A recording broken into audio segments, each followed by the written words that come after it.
Okay. So, county attorney grant application. Yes.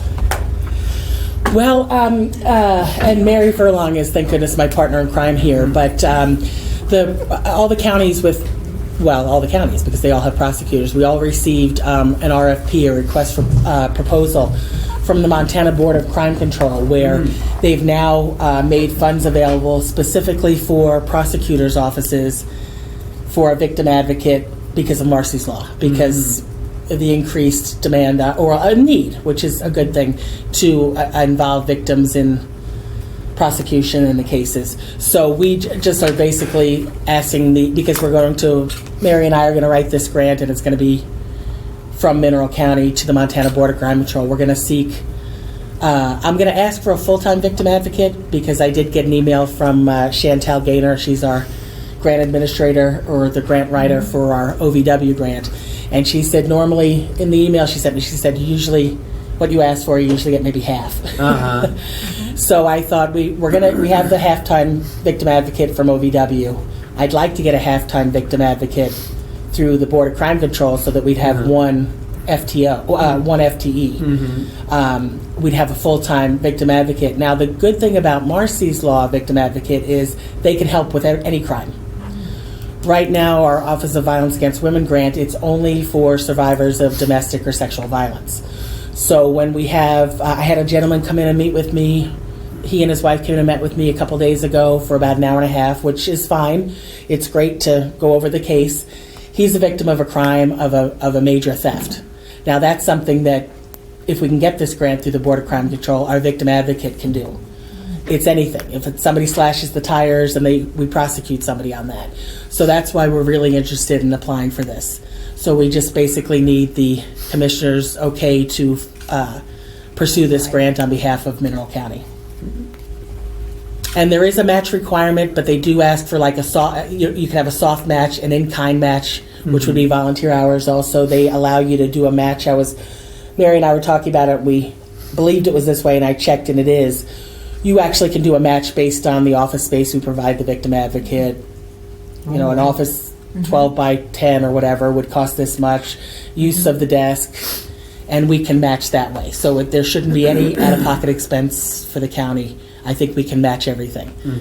And it's not a big match. I think it's 20%. Yeah, because usually like a vow or something's 25, and I think we can come up with a match just fine. I don't think we're going to need any kind of hard money match. Okay. So that's what we'd like to do, and it's a quick turnaround. We just got the RFP probably the end of February. Yeah. And it's due March 22nd. So Mary has already met with me, and she's willing to help out, and we at least got registered, got all our duns and SAMs and fines and all sorts of little acronyms, and we're at least registered to then submit. And so that's our goal. Yeah. So where would you put them if you did get the full-time? Well, we've talked about that too, and we were thinking, I haven't talked to Alex yet. He's the juvenile probation officer from Missoula. He comes over every Wednesday, so he's only here once a day and once a week, and I don't believe he's here the whole day, because our part-time person, we're doing interviews next week for the OVW. We'd like them to use that office because Alex is only there one day a week. It's up on the 3rd floor. It's close to my office. And then if we do get the other part-time and we can make a one full-time position funded by 2 different grant sources, I'm hoping Alex would be okay with having a person in there. I've looked at the office. It's a good size office. I'm hoping he'd be okay with office sharing there, and I think it'd be super convenient for the court and for me. Yeah. So we're not looking for hopefully any other office space. So just want to make sure the commissioners are okay with us applying for this grant on behalf of Mineral County. Okay. I sure hope we get it. The legislature saw the light and yes, I think realizing yes, even though it was mandated. Yes, I sit there and think, ooh, the Board of Crime Control, they may have to take money out of somebody else's pot, but it's definitely a need, and I'm just glad they realize that it's a tremendous need, because it's going to be hard to make sure we keep victims in the loop without some kind of liaison. Are they limiting the number of grants that they award? Or? They have a cap on the money. Okay. So I think, everybody will gobble it up and it'll be, Right, and it's going to be based on how well you write your grant, and we feel comfortable that we have the numbers to show that we yeah. are desperately in need. Yes. And yeah, I mean, We we're- shine that way. yeah. Well, yes, which, Sorry to yes, say. yes, it's good news and bad news. Bad news is we've got the numbers. The good news is we've got the numbers. Yeah. So, and then also currently we don't have a victim advocate at all. Yeah. And then even though we have an OVW one coming in, we're making it very plain and very clear in our Board of Crime Control application that they only help a certain population. And we've got some big cases coming up that are property crimes and thefts that we really need a liaison with the victims. And like I said, I met with this gentleman and his wife. They were lovely. They're nice. And as we're meeting, I'm thinking, boy, it'd be nice to have a victim advocate sitting here too, who says, I'll keep you informed. You know, I let him know that there's the omnibus hearing on Monday. He doesn't need to be there, but that would be just something where they know they can call and say, what's going on with my case? Yeah, I think it's just so critical. Sounds good. Yep.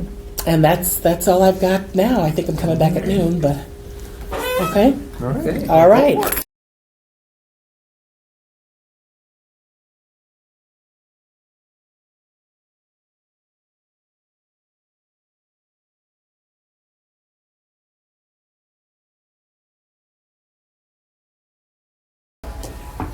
Do you know if Peggy Temple was coming?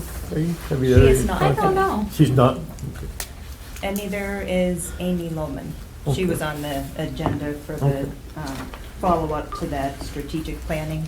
But she said if anybody had questions to let her know. But she apologized, she couldn't make it. Okay. Well, it's 10 o'clock, and I guess we just well get started with the Board of Health meeting. Everybody had a chance to review the minutes?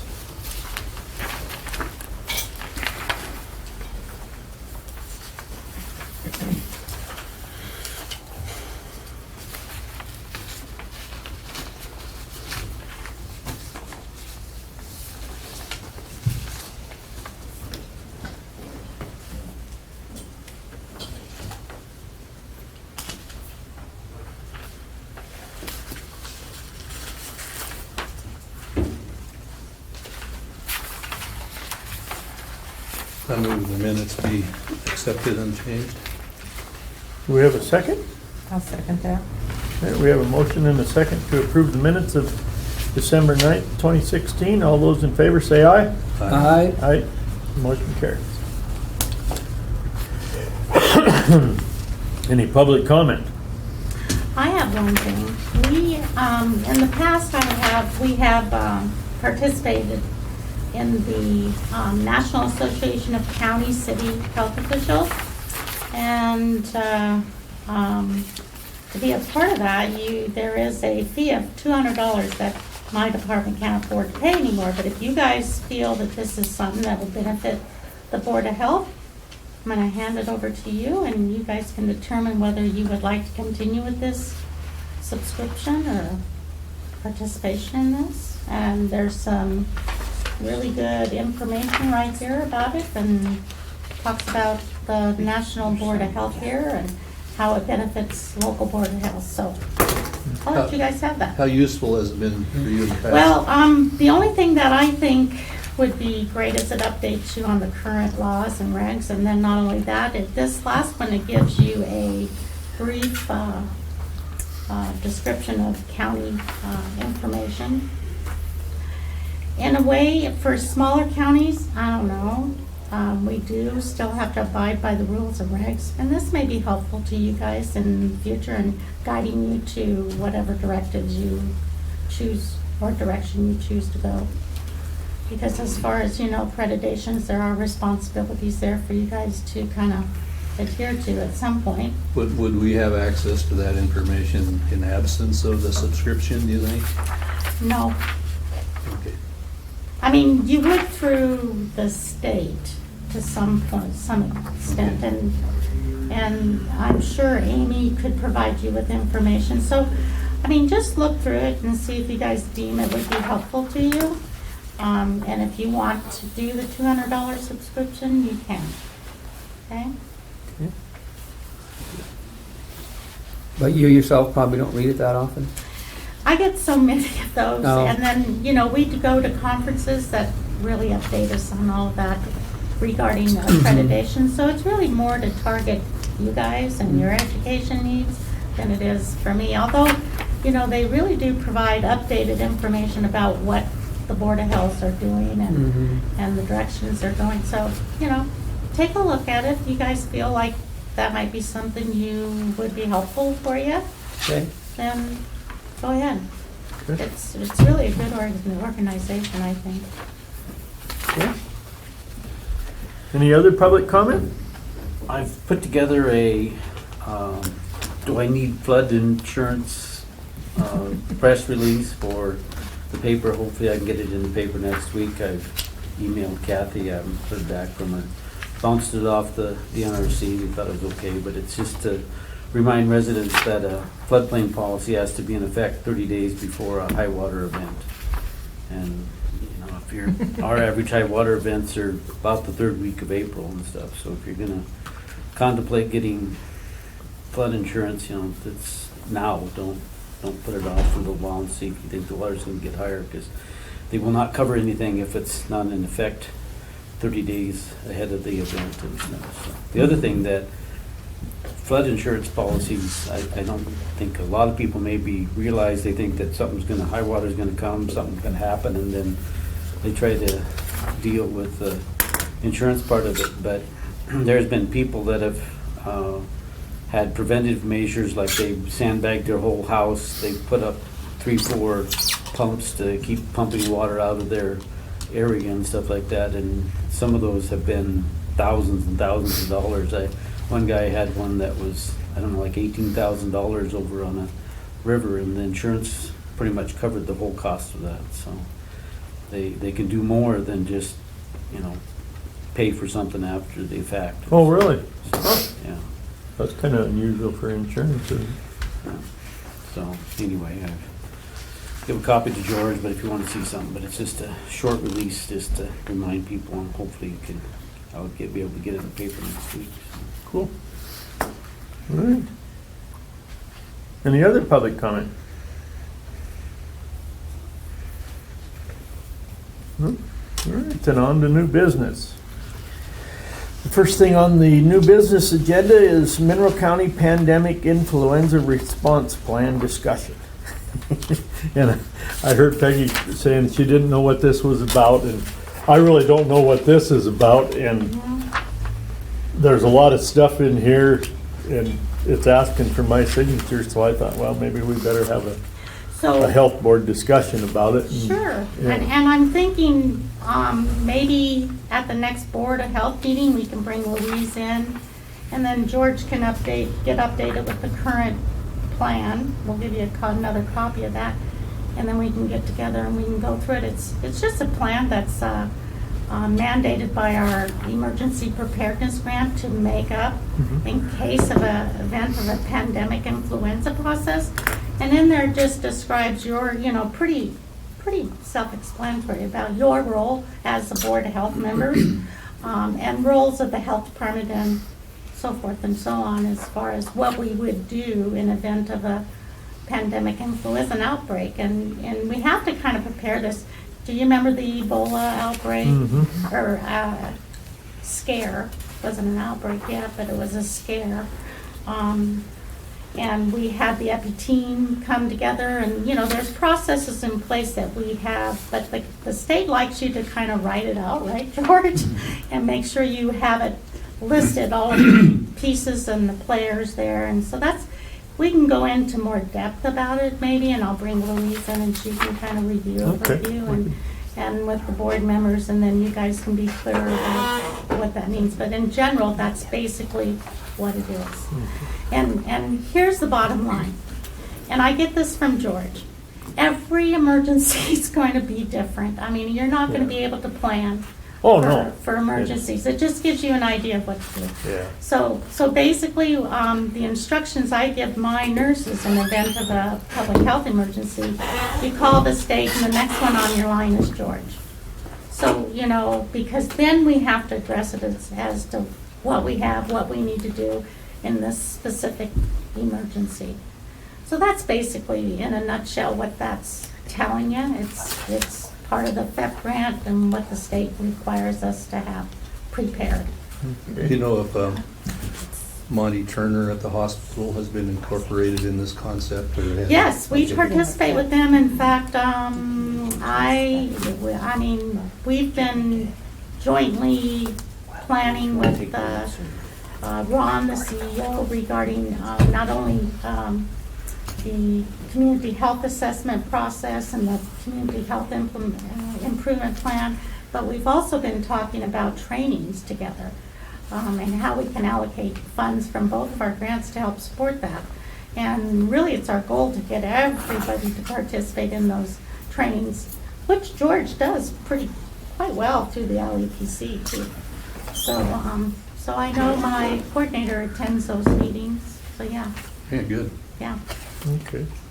So you'd rather have this discussion next If you week? feel that it's needed, I would give you time to kind of read through it, and it pretty much is the standard response as far as a plan.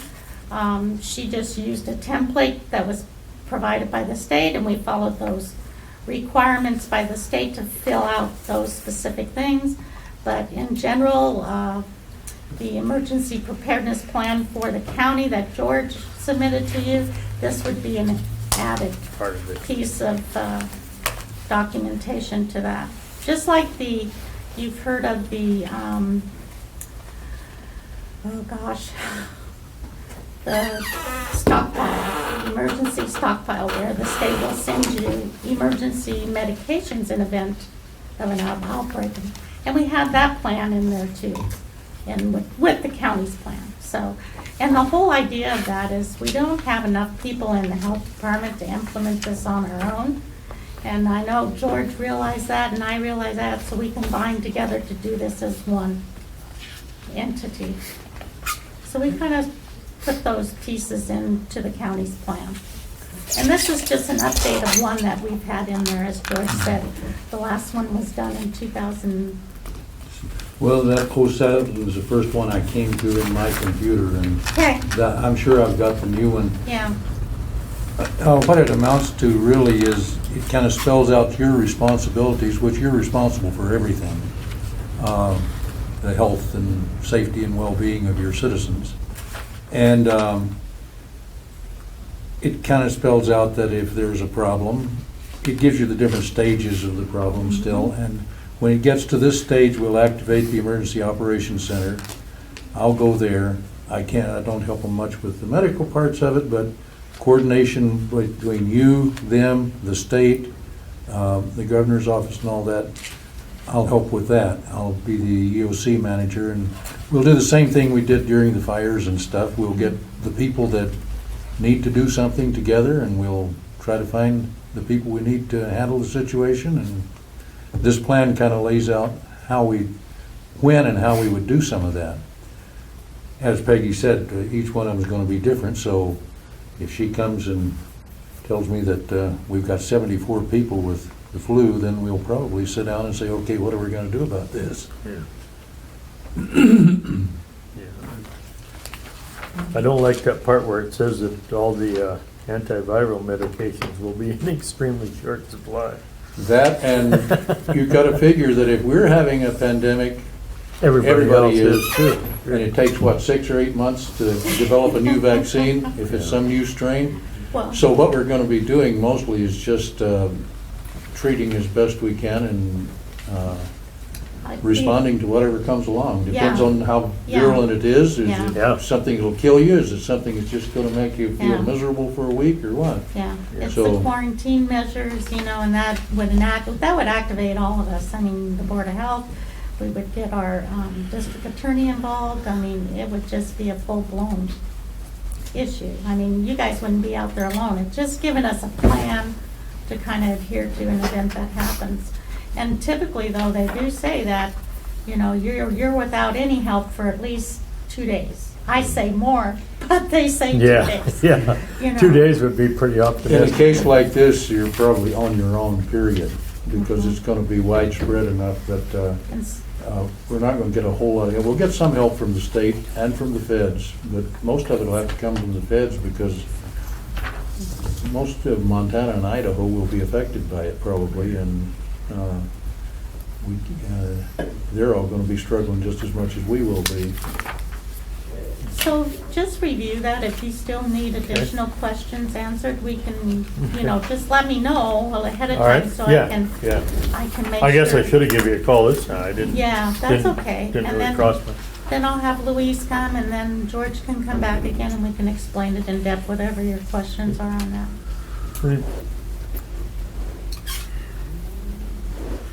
You got any comments, Tim? No, Well- there's just a couple things I noticed that the cooperative continuity of operation plans, I don't know, some of those, I've never seen some of those things, so.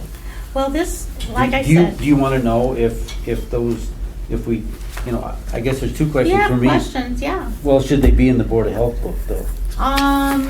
We typically, I suppose they should if you guys sign it as Board of Health, but I we mean, also it's- keep it in the operation plan. Not really, it's in the WIGDM, the local, I can never remember what that's an acronym for, but it's a state document that spells out who succeeds, who's kind of like if the president croaks, the vice president takes over, and if he croaks, then it's just we have that same thing statewide for who takes over if so-and-so is gone. And I can get that and get it to you. Well, It's in the- I mean, it's being signed off by, the crisis communication plan. Crisis Communications Plan?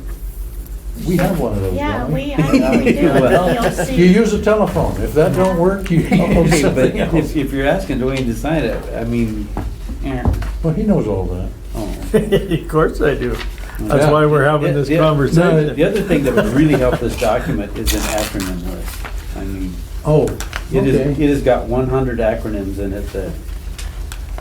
I'll and- tell Louise to pick one up from the state. She just used that template from the Yeah. state. Yeah. I know it's a template, Yeah. but I'm pretty sure there's a couple of things in here that I've never heard of, I've never seen, so. Well, there are several of them that I've heard of for 30 years, like the ligdom, that I still can't remember what it means. But I know what it is and what it does, but spelling it out, no. Yeah. Yeah, an acronym list is a good thing, a glossary or whatever. I don't do that well enough in my plans either. Really. Yeah, it would help this document a lot, so. And then we'll put a copy of this in the Board of Health book. Yeah, I'm sure Yeah, I'd it should be in recommend the Board of Health. Good. That type. I'll work some on the continuity of operations and get that to you, because that applies to everything, not just health. There was just a couple. What it things means that is if I've- things really go bad, how do you keep operating? How do you keep the doors open? Yeah, it's a good question. With that stuff that's been going around this year, I couldn't imagine it getting worse. I mean, it's Well, if you can very strong imagine- possibility, but I mean, people that have had that, I've had something there Yeah. for the last 3 months, and I finally am finally getting to the point where I'm feeling better. I went to the doctor, drink lots of fluids, what do you do? There's nothing you can do but Yeah. write it out. Yeah, And some people don't do that well, and Yeah. that overwhelms your hospital, your yeah, medical staff, your, especially with the older folks in our county. Mhm. So has there been both influenza A and B's? no, I've just seen A. That's all that's Because been. I thought I saw something on the thing that they were showing up some B's, but I don't. The last report that I've got was all A's. I haven't heard of B's yet from the medical providers here. Okay. So, I mean, Flathead's getting hit. and I do know that the vaccine this year is not, or doesn't cover Really? this A. Have we had any problems with antivirals such as Tamiflu?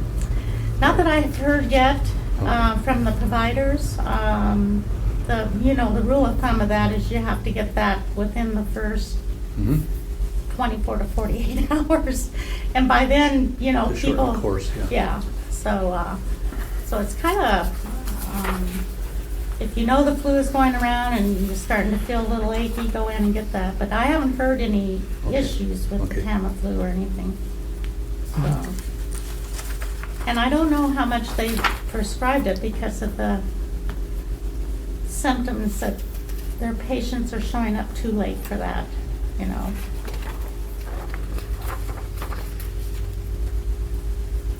All right. Any other discussion on that? Okay, moving along to truck wreck protocol update. The main update for the protocol is that there's no real content change. There may be a situational change, but this is for the signatures today. I don't know if you want us to try to get the Laurel's and Ellen's signatures on this before you would sign it. If you'd like that, or we can get those signatures, but Laura did say she was gonna try to come by today to sign it. to sign it. So, and I'm sure that I can explain it to Ellen. She hasn't seen one before, so. But the addendum to the truck wreck protocol is that Sanders County said, we're single sanitarians, and really we need to have something, at least on paper, for co-opting maybe with truck wreck protocols. I put together a mutual aid statement for Sanders County, threw it at him. I've kind of brought it by here to, and had Roman sign it and stuff.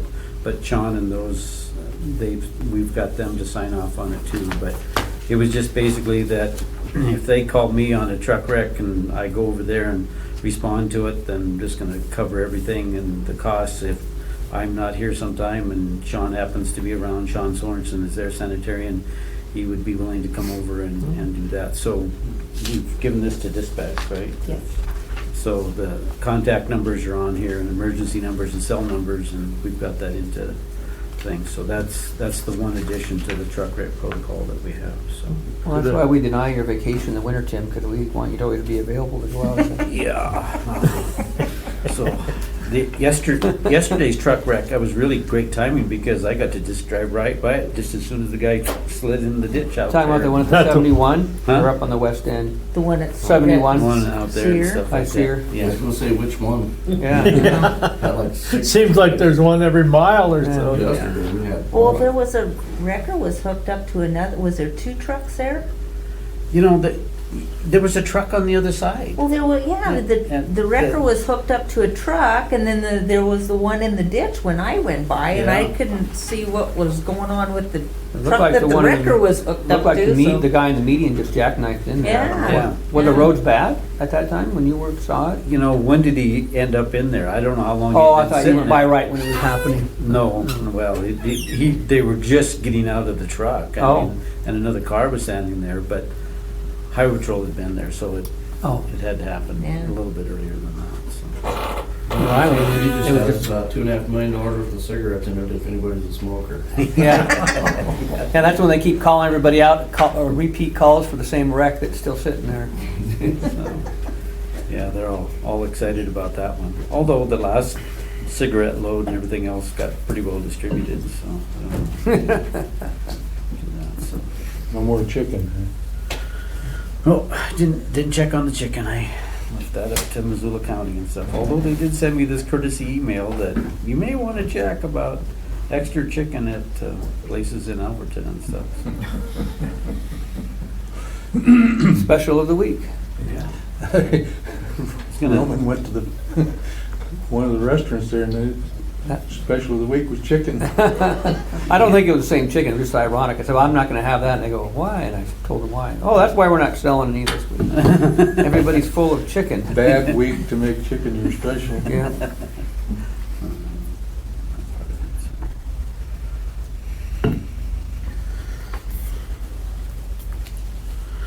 So yeah, truck wrecks, fun. So as far as I know, Showbers is still sitting on 40,000 pounds of frozen green peas. That Oh, he couldn't Nobody make will- that deal with the hog farmer?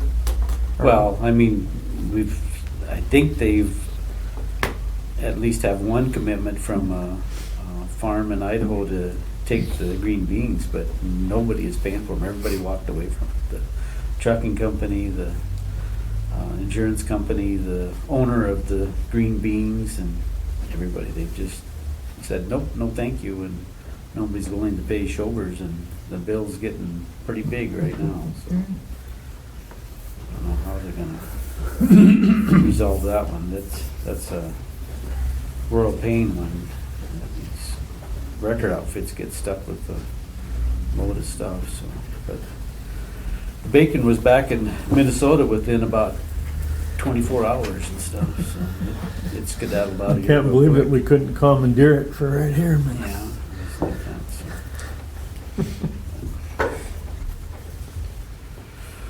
So with that, I don't have any other on the protocol, so I guess it would be appropriate for the board to have a motion to sign the truck rep protocols if you want to sign off doing it. We have a motion? I'll make a motion. We have a second. I'll second. All right, we have a motion and a second to sign and approve the truck wreck protocol. All those in favor say aye. Aye. Motion carried.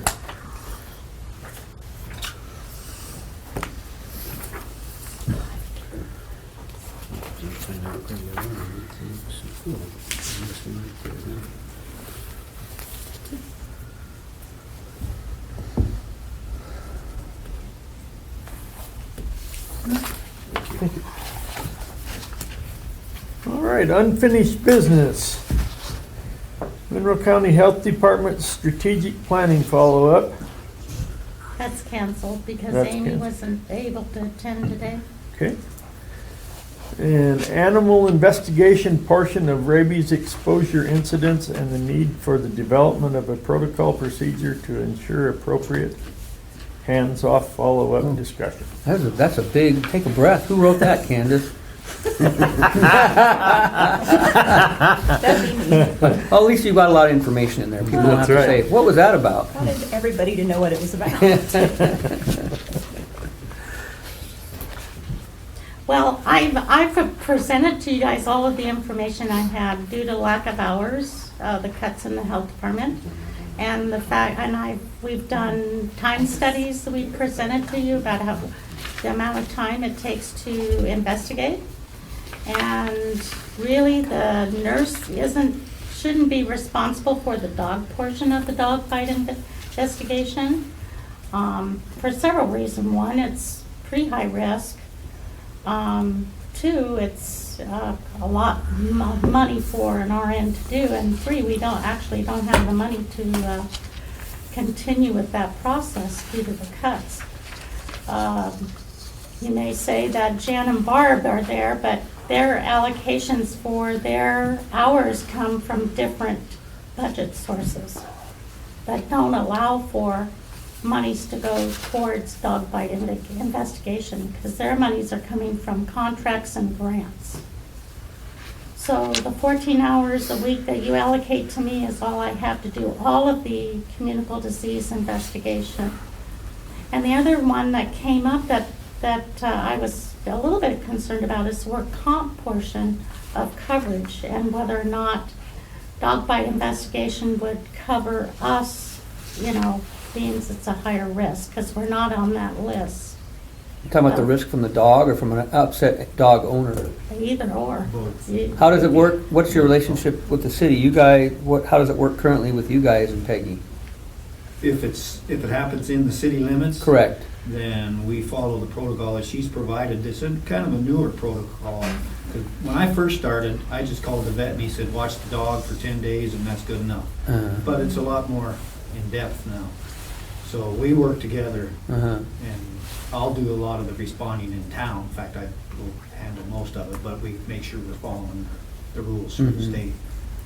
So in that situation, Jen and Barb don't really go there. Roger takes care of it, and you just kind of call We him. report the incident to Roger, and Roger investigates the animal. And so there's actually a form that we developed that I think covers pretty much the requirements that the state is asking for us to do. Gosh, I thought I had it here. But basically what it is the person would, and tell me if I'm wrong, so Roger would go out and contact the owner of the dog and get the information on whether or not that dog has current rabies vaccine on board. If the dog does not have a rabies vaccine on board, then the dog is mandated to be quarantined, and according to the law, an unimmunized dog needs to be sheltered in an animal shelter for a period of 10 days, or a veterinary facility or an adequate facility to be watched for 10 days to deem whether or not that dog is infected with rabies or not. But we don't have a place like that, and most people can't afford to take them to the veterinarian, so it makes it, I think there's other smaller counties that are having difficulty with that piece too. So once Roger gathers the information on the dog, whether or not they have the rabies on board, he contacts us and lets us know, because then that would direct us as to how we take care of the patient that was bit. So our responsibility is to make sure the patient is taken care of. And that would mean making sure they had a tetanus diphtheria shot on board, or if they needed to start recommendations whether or not they need to start a rabies vaccination series. So then Roger typically would make recommendations that, according to the law, that dog needs to, whether they have rabies on board or not, that dog needs to be seen by a veterinarian on day 0 of the incident and day 10 to be cleared of any issues with rabies. So that's kind of new. Yeah, we never had to do that before. And So is that in lieu of the city housing it for 10 days, or? well, that Roger just can in address addition? how they do the quarantine portion, but I know in the past we've allowed, it's not allowable according to the law, but the cost of the quarantine would be quite a bit if you had the veterinarian do it. Yeah, And we it's don't. $15 a day for the owner, so you'd have $150. So in a lot of these dog bite cases that we see are indigenous people, they can't afford to do that, and so then we're kind of stuck as what to do. It's still a question as to what to do, because we have no facility here to house a dog, plus we don't have a veterinarian here to actually inspect or look at the dog, so that's another issue. So there's quite a few different issues that become involved in this. Regardless whether the dog has rabies vaccine on board or not, they still have to be quarantined for 10 days. The difference is the dog with the rabies vaccine on board can be quarantined at home. The dogs without the rabies vaccine on board, it states in the law that they need to go to a vet or another facility where they can Be be. monitored. So the dilemma is time. And Roger can probably tell you it takes a lot of time Takes a lot for of time. follow-up on And that. then more times than not, these people are antagonistic against you in a way. And so you're bugging them the whole time to try to get this done in a timely fashion that falls within that 10-day period. Sometimes you're a little out of it, which it's a serious thing. To get those shots are, what, It's $6,000 thousands of dollars. So it's my And we fall. question, is have you run into enforcement? So you've had antagonism. Have you been able to go through the process where you can take care of it yourself, or does it require legal enforcement? Most of the time, we've been able to be forceful enough and give them the consequences if they don't, that they follow through reluctantly. We've had to threaten them that if you don't do what we're asking, we're gonna get a deputy down here with us and we will take the dog forcibly. Because some of them say, you can't have my dog. I've had them just say that. They won't do it. I've had to have Roger come with me on one. Remember that one? It was pretty, they Yeah. were pretty volatile. He wasn't too, but he had a brother in him Yeah. that was really screaming at us, Yeah, and because they were in trouble. This dog bite was over in Plains, yes. but they moved here, which became our jurisdiction. Yeah, So it can be very contentious. And sending them out to do it should never happen. I mean, it makes me nervous to go out there by myself. It sends women out there and try to get in there, because you're basically telling them what they're gonna do with their dog, and it could be putting it down. Taking this one, we ended up taking the dog from him and it got put down, and he was a very upset person. And so how does it work then when it's in the county? What's our procedure, Boone? We don't have anything. We have no facilities to do anything like that, you know? I mean, we never have. And this has come up and, you know, these guys go to a special training for that and they have the utensils to capture dogs and, you know, I mean, we could make choke poles, but, you know, some dogs don't come back very good from that. I mean, dogs are different than cats or something. Cat, you can choke a cat out and never come back. Dogs don't. I mean, if you're not trained in how to do it, you can kill their dog, and then you're liable for that. So there's nothing wrong with the dog, and it's just, I mean, those guys get sent off to do this training and whatnot, and they have the vehicles to transport them, and they have a place to put them, and yeah, none of us have any of that, nor do we have the training. You know, the only reason I knew about it was because Lipinski did it for years, and he told me about it. You know, but yeah, I mean, countywide, we don't have the money nor the manpower. And the only solution I can see here is these guys are trained and whatnot. If you guys can come to an agreement with the city and work out a contract with them to stay within the laws, Yeah, but that I one, don't know if that's even possible. nah, I'm only here for another year and a half and I'm gone. But I'm not willing to go into the county. My jurisdiction is only the town of Superior. More than half the bites are outside the county, aren't they? Well, she had a whole list of them. We Yeah, had like there's- 2 and she had 15 or something like that. There's on the no county. county ordinance for dogs running amok, and how many of these dogs are wild dogs, and sometimes you can never find the dogs, and like you said, that these people are, you know, urchins of the street. They don't have a pot to piss in, you know, excuse my language, but they don't. And then you wanna accrue all these charges on them, and then when they can't pay, then it's like, now we have to pay to put the dog down on top of all the charges we've incurred. And there isn't a budget for it. Nope. It's, But it's a liability that's hanging over you. You don't do something. Yeah. Yeah, it ain't Somebody gonna gets go bit away. out there, if you don't have anything in writing and policy, who are they gonna go after? They're sure not gonna go after the guy that has the dog, he's got nothing. So it's, to me, it's something, that's why we have it in writing in our ordinances. And certain ordinances contracted through the sheriff's department where they're working, we're not always in town. There's a dog call, they do respond, and then they let us know when we get back and stuff like that. But ours is in ordinances and it's written down, how the policy we run. So in my opinion, you're kind of letting yourself hang out there a little bit.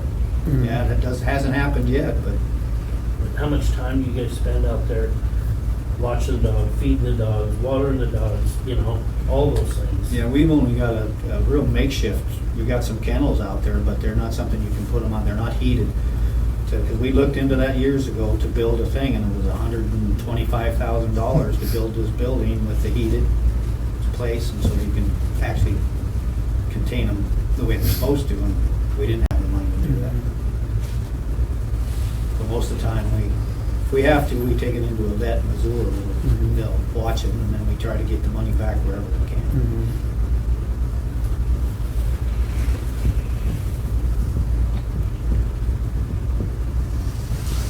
Well, it just seems to me like we have to do something, you know.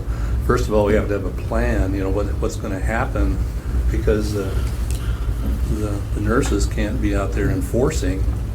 We have to have some kind of a policy of who does what and when. And I don't know if it boils down to county money or city money or any money. Is there any? Is there money, I guess? Is there grants out there to cover a building, cover enforcement? You know, a dog catcher of some sort, part-time? I don't know. I'd probably search other counties and see what they're doing, maybe some of the bigger ones. The smaller ones are probably all on the same boat as we are, no money. But you can find out what Missoula's doing. Yeah, they have regular animal, Yeah, right there. and they drive around, and yeah. they're officers, and it makes a difference. That's why it makes me nervous when she was telling me that her and her other ladies were going out knocking on doors. Yeah, no badge. or- Because they don't even like it. I have this is kind of a uniform. But Mhm. that's why I usually threaten, I'm gonna go get somebody with a uniform and has the, because they have the authority. It's in the state statute to Right. handle dogs. Right. Because we looked that up under Mickey O'Brien at one time. We went, that's how long ago we've been dealing with it. That he at one point stated that he didn't have the authority, but we found that you have the authority to respond. But if you have a uniform and a gun and a badge, they don't get as belligerent. Mhm. So at the very least, if they were going out there, I'd be sending them deputy with them. Mhm. And 99% of the time, we go out there and Yeah. handle it, and then we just turn it over. to Once them. you got it taken care of, I don't yeah. think we could ever just covered 100% when out there. You know, and we run into the same thing, we don't have the training, and one of our guys get bit, and the work comp thing, and, you know. Yeah, and if it Or comes, we end up shooting the dog, because we don't want to get bit, and then, you know, it just snowballs. if you do come with a policy, then your officers should be getting their rabies shots. Because I have rabies shots. He's got to get his. So that takes care of that. I mean, you don't want to get bit, but at least now you're not worrying about having to go get that $6,000-7,000 shots that the county's going to have to foot the bill for if they get bit. If you get the rabies shots, that's a lot cheaper. Yeah. What about, is there any kind of MOU or understanding where the county can pay you guys just to use your kennels? If we, you know, like you said, if it's not cold out, not wintertime, could we arrange at least, I'm not talking about the investigation part, but just the housing part or the quarantine part? Is there anything we could work out that in that regard, where if the county had to bring a dog for observation, that we could use that kennel that you currently have, or how would that work? Well, we can talk to our council about it. Like I said, it's just a makeshift Right. thing, and we house them very seldom Mhm. because it's in the city limits and they bark like crazy, and so we immediately, it's a catch-22. You gotta get the deal, and immediately this house is calling because they're barking, this house is calling because they're barking, this house, so you're getting complaints about the damn dog, so it's not enclosed, you can't keep it quiet. So whether they'd be willing to do something like that, I don't know. Mhm. Have we heard of cooperative agreements between large facilities and small towns? Say like Missoula, is there any way that they can do any part of what we're talking about? Is any? It would all come down to the money thing. They'd want to be reimbursed for doing it. Yeah, You have to get a vet involved when you lock one up? If it's on a rabies bite, then they have to be involved. But if I'm just picking one up off the street, no, I have the right to detain them. The animal control officer, I have the right to detain the dog. And I can keep it for 3 days, and if it's not recovered, then I can dispose of it after 3 days. And I don't need any permission. But if you're on a rabies, then you gotta get the vet, quarantine and all that. That's a little different.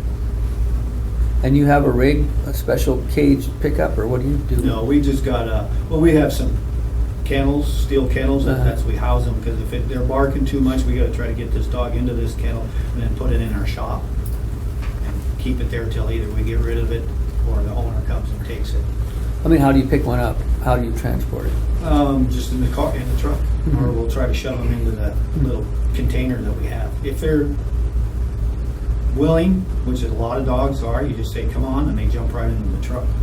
But if a dog does not want to be caught, you're not going to catch it. We cornered them in fences, and they went over 6-foot fences, just crawl right up at dawn. And we've got 2 capture poles, and I've only had to use them twice.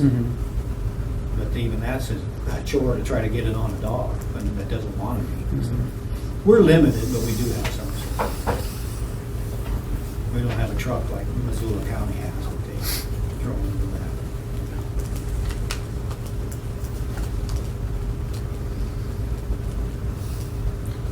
If you'll email me a link to what the state requires, I'll check with Lincoln County and Sanders and some of the others and see what they do.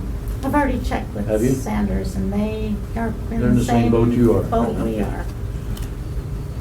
And I have no more time to follow up on this. Lincoln has a whole animal shelter. Yeah, they've got We a can- lot more money than, we used to. who else would be confident? I don't think they do anymore, Joe. Yeah. Oh, the SRS 4.7 million didn't come through for 'em? Not yet, still waiting. How much money are we talking about? Talking about thousands or tens of thousands, or where are we? I mean, is it somewhere it's doable, you know? Yeah, that's what I'm trying to kind of whittle away, the process, procedure of initial response, phone calls, someone getting the information from the dog owner, all that, and then separating that out from the vet time or the quarantine time, because currently, so if there was a dog bite now, and let's say it happened in St. Rita's, the sheriff's office would get the call, and then what would happen? Well, typically, or hopefully, they would fill out the piece of paper that we have that actually has the owner's name, the dog's description and name, and where they're located at, and the phone number where someone can be contacted to follow up on the, and making sure they have rabies vaccination on board, which means you'd have to get either documentation of that from the vet or the name of the veterinarian where they supposedly got the shot. So far, Roger's concern about a badge and a gun responding is being done. That protocol is in place already. Not really. The form is there, but The it's not. form is there, but it's typically not- what happens is I get a call on the weekend from the dispatcher saying there was a dog bite incident. There had been no follow-up by the police, but just a report. So I would end up having to go out and follow up on that dog bite and visit the owners and look at the dog and tell them the laws and what they're responsible for, making sure that the rabies vaccination is on board or not. So that's been the typical protocol, is I would get a call from the dispatch reporting a dog bite. Sometimes the paperwork's done as follow-up, but sometimes not. You know, what I'm trying to tell you is we no longer have the time to do that either, Roman. We don't have any hours allocated for that follow-up. If we're doing the human follow-up and that piece. That's why we have everybody in the room together, figure out how Yeah. they do it, how would you like Well, what I Boone would to like- help? How can here's- Boone help here's what I without think. costing a whole lot with the vet yet? We're just talking about the initial process procedure. Here's what needs to be done. If you have a dog bite incident, and it's usually reported to the dispatcher, they would have to send an officer out to do the investigation. You would have to collect all of that data that I told you about on the forms, and then either figure out what the quarantine process is going to be, determining whether the dog is appropriately immunized or not. So that would mean having them take him to the vet or a place where they can be watched for 10 days if they're not immunized, or an in-home quarantine if they've been immunized.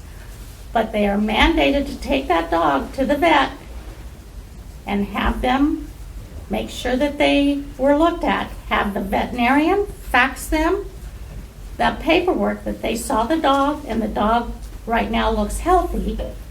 And then you have to follow up and make sure they take the dog back to the vet on day 10 to be re-examined and make sure that you get the fax from the vet that says the dog is deemed healthy on day 10 after the dog bite incident. So you got all of that follow through for those 10 days. Now, typically, I don't know what you do, Roger. Do you go visit them every day and put eyes on that dog every day? If I can, yeah, I'll drive by and see that the dog's still there. So there's another, it's quite time consuming because even though if they're in home quarantine, you still should monitor that dog visually. And that makes it hard in the county. And it Yeah, makes you it, know, it's different in time the city. consuming. I'm within Yeah. 3 minutes or 5 minutes to any house that's around town, so I can drive by and knock on the door and stuff like that. But for them, Alberton and Saltese to go check on the dog every single day. Make sure they're doing it. So the follow-up piece of that is really intense. I mean, because you're mandated to get that dog checked by a vet on day 0, and usually it's the next day, which is okay too, and then again on day 10, but that's the difficult part to me, is that you've got people that are reluctant and won't do it, and so you're kind of at a catch-22 then. I mean, that's when it'd be nice if somebody says, hey, I mean, we tell them what the law is, but.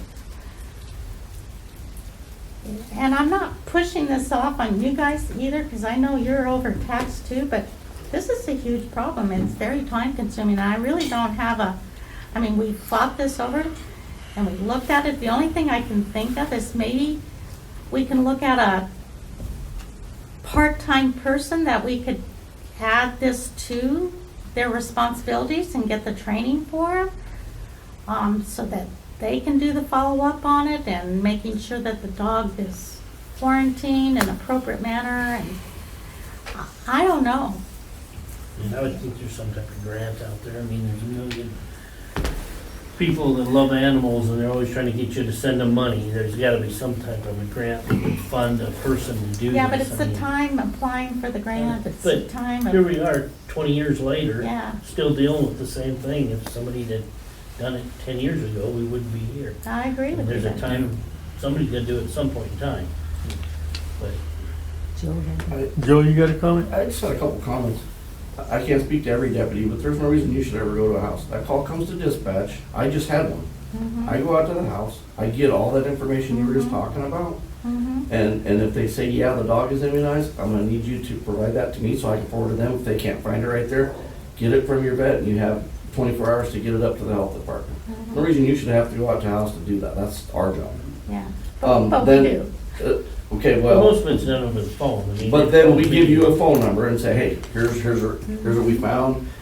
Call them, follow up. They said yes, they said no, whatever from there. My other comment on that is, okay, and I understand that most of these people are broke, but it's no different than owning a car. Okay, if you own a car and you want to drive a car, the law says you have to provide insurance. Okay, how I explain it to them is if you own a dog, the law says you have certain responsibilities.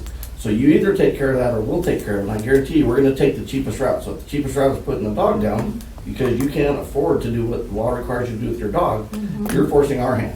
The minute you tell them that, boy, they come up with the money to take care of the dog. Yeah, I've never had anybody say, well, put my dog down, not once. The follow-up comes from Thanks, Joe. Yeah. the veterinary requirements. If they're not willing to do that, then we go out and visit them. Yeah. And that's when I had Roger come with me that one time in town here. But it's typically making sure they go to the vet and making sure, and sometimes that means a follow-up. You know what I mean? Sure. So, How often have you gone through that process? Well, I'm the halftime guy, so, I might work 1,000 to 1,200 hours a year, and I probably deal with anywhere from 1 to 3 a year, myself personally. That would be my educated guess. So, not a ton, but occasionally. But you've had no one, I've had one case in the last 18 months where they didn't have records. And when I said, well, the law says no different than owning a car. If you want to drive a car, you have to have insurance. That's part of responsibility of a car. Part of owning a dog, whether you're aware of it or not, Montana code says this is what you need to be prepared for. So if you don't want to send your dog to the vet and go through the 10-day process at whatever cost, you call around and get the best deal you can. But if you want to do that and you put it in our hands, you're kind of tying our hands, and I guarantee you we're going to take the cheapest route. And boy, that lady right there, yeah, we'll take care of it. And she did.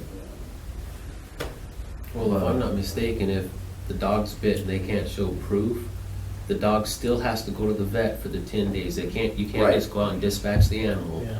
So no matter what, they're gonna have the vet bill. Or the county will have the bill, the $150 for the 10 days, whatever You it gotta would be. transport it to Missoula or planes Right. or whatever. Or if they have to take the dog and cut the head off and send it to the lab, there's Yeah. that expense that's gotta go, because And, 90% of the time, there's only one of us out. We can't throw the dog in the car and drive to Missoula and Yeah. leave the county uncovered. I mean, it's a catch-22 all the way around, doesn't Oh, matter yeah. who you work for here in this room. Oh, yeah, no, yeah. Well, can we develop a county procedure, that can be at sheriff's office, so at least anybody on duty would know, what the standard procedure is? Is that something that's common? Well, I mean, we try to follow through, but like Peggy says, this is new and this is new. Yeah, it seems And we don't inconsistent. get those updates, other than, hey, we need. No, we I need sent to- the updates to Ronnie, all of the, Okay, in is a that what you packet. sent him? Yeah, I sent it to Ronnie, and I can't remember if I sent it to, what's his name or not, Tom, but I did make packets up with the new, because I did for Roger too, Yeah. so. Yeah, Ronnie hasn't forwarded it to me. And maybe there's something there that we need to get together and figure that out, but they're new procedures that the state has mandated that we follow. And so it's no longer just, And then what happens when they say tough and shut the door in your face? You can't kick in their door and go arrest them. It's a misdemeanor. It really has no teeth. And it gets, we write a report, send it to county attorney, and then, she's gotta deal with it. Is she gonna issue a warrant for these people's arrest? I doubt it. She'd have to me, she'd have to issue a warrant to take that dog. Yeah, Because this is life and death. If Well, I they know. don't get that, but I mean, she can issue that, and then we get those costs. you got the time and, Yeah, yeah. time and costs and, yeah, it's not a good thing all the way around. here's the form that we developed, if you want to take a Oh, look yeah. at that. On the back is the dog bite part of it, that we wrote up, that we require them to know about. And then that's all the medical part that we do to follow up on the, Have you guys seen that form at all? Yeah, I've seen this at the clinic. Actually, I've seen it before. I've never seen it in our office. But like this information here, victim information, we get all that. Bite information, we get that. Animal owner information, we probably get half of that. Some of this stuff, I don't think we asked. Tag number, expiration, some of that stuff, but are the shots up to date? Follow up and disposition, we don't do anything with that. Residential confinement agreement, that's cool. we put that in there simply because we had no place, that's what For other them to towns. sign that, saying they're promising they're gonna do that, yeah, that's cool. So, I guess I understand all this stuff and I get all this information. It's not on this form, but when I call them, they ask me this. I assume someone's sitting there probably doing that when I call you guys, getting this thing out. Okay, what's your owner's name? And they'll ask me all these questions, which I have, most of those. It seems like, I guess, we have insurance, and if you look at every little piece of everything that could possibly go wrong, we're always gonna have some exposure. And like everybody's saying, this has been around for 20 years and hasn't bit us yet. You just gotta do the best you can with what you have, I guess, and that's what we're all sitting here trying to figure out. Is there any way we can shore this up a little better than we did the last 2 years or 5 years or whatever? I don't know what the answer is either, but to me, it would seem like instead of hiring a part-time person, making that, getting a hold of the sheriff and saying, hey, we need 2 deputies that will, it's a small department. We don't have detectives, lieutenants, all that. Everybody wears multiple hats. I'm a deputy / I'm the taser instructor / the next deputy might be / a coroner. Then the next deputy might be a deputy / arson specialist. We send into all the arson schools and child crimes. We all have to wear multiple hats. I would think the easiest way to do it would be to get us some basic equipment, a catch pole, and maybe a couple things that we may or may not need. Try to get the best plan we can and just get 2 deputies that are willing to go to a 10-hour training somewhere, and then just say, okay, now you're a deputy / this / that / that. I don't know. Seems to me that would be maybe an answer. I don't know.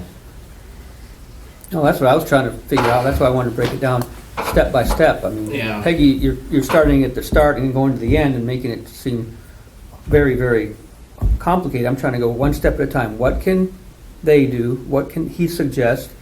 And then the next step, what can we do? Maybe what can we do with them to help us for storage or quarantine? If there's nothing, then maybe we'll have to talk about finding the money for the vet. But we got to go step by step. We can't just talk about how exasperating and impossible it is and leave it at that. We're trying to get a protocol here, aren't we? Yes. What can the Yeah. sheriff do? What can the city do? What can you do? When are you needed? When are you not? And how much money is left over that we need to come up with to help solve the problem in the end? I thought I explained that. You went So- from start to finish. Not. I initially said, here's what happens with the procedure. When you get the call, then what happens? But then you wanted to keep going on all the way. No, we need to talk about the Okay. first step. So the first step is making sure the dog is immunized, knowing the status of the dog, gathering the information. And who do you think would be the best candidate to do that? On the initial phone call, what would you like to see happen? I'm trying to help work through this and see. Well, what I'd like to see is that we don't do that part, is what I'm Okay. saying. I'm saying that the nurses need to be abstained from that investigation. And Roger echoed that it's dangerous. You don't have the authority. No. That's why So that's what I Joe was said. saying is helpful. So would you like the It's form? not what I would like, it's what you guys deem the best process. I'm telling you what we can't do. But there is a state statute that requires There that is a state the statute Board of that Health requires. do some, so I'm Right. kind of deferring to your expertise And I'm- and guidance to help, let's try to figure this out. I would suggest that the sheriff's department handle the dog bite investigation piece the best they can. Whether it means they get training, that's what other health departments do, or Mm-hmm. they have their sanitarian step in and do it. That's what other health departments do. I told you that at the last meeting that this was brought up, that I had looked at Sanders County, and those were two things that they had in place to help with. Either the sanitarian helps out with the dog portion of the dog bite investigation, or their sheriff's department does. So the piece that needs to be done is identify who is responsible for, who we're going to delegate this to do the dog bite investigation. And that they need to communicate this information to us, because we're going to handle the human part as to what direction they need to go as far as whether or not they need rabies vaccinations or not. So that's the piece, is the who's going to do the dog bite investigation. So Who's, as Roman says, breaking that down, and I want to speak out of turn because I'm not administration obviously, but to me, if dispatch calls that, I'm gonna go to the call. That's what we do. We go, we get the initial information. What happened, what time, was the dog inside the fence, outside the fence, and jumped the fence, somebody walking by? We're gonna get all that initial information. That's step one. I think that's our job. I don't think that's our job. I don't think dispatch should be calling them with that. That's my opinion. I might be speaking out of turn. But I think we go to that, we get the information. That's what we do. From there, she's responsible to take care of that patient. We're liable to call them up, hey guys, here's what we got. Tell you everything we know. And then if there's something we didn't get, hey, can you find it? Oh, yeah, I'll call her back and I'll get back to you. If we miss something, we'll call back, we'll get it. Once we have a complete package, it's her, there's step two. I think the area that we're struggling with is step three. Okay, what do we do with this dog? Nobody has, that's where we're having a problem. I think it's clear as a bell. We should be dealing with the investigation, in my opinion. I think it's clear as a bell, she's gotta deal with the patient. After that, I think it gets great. so the law states that you have a responsibility if the dog is not immunized to quarantine it. Yeah, and that's where we have a problem. So the law, and because of that, then we have an in-home quarantine if the dog has been vaccinated. Then you have the problem of whether or not they are responsible enough to take that dog to the vet on day 1 or 0 and day 10, and the follow-up that would require. So you see what I'm saying? That's all that step It's- three stuff we're talking about, yeah. It's, the follow-up. it's not just cut and dry like you guys said, it's pretty. Well, 1 and 2 is cut and dry. What we should be doing is cut and dry, and what you need to do with your patient is cut and dry. It's just the dog isn't cut and dry. Who's gonna follow up on the dog on day, making sure the dog That's the issue. went to And the manpower veterinarian? issues, so. Who's gonna make sure on day 10 that the dog went to the veterinarian? Right. And you get the results of that, and you report it to the health department so that we know what to do with the patient. Well, And that's what we don't have training. I don't know if I can look at a dog and say he's good or not. I'm not a vet. Yeah, I don't know. Nobody's asking you Yeah. to. You're asking either a vet or the homeowner.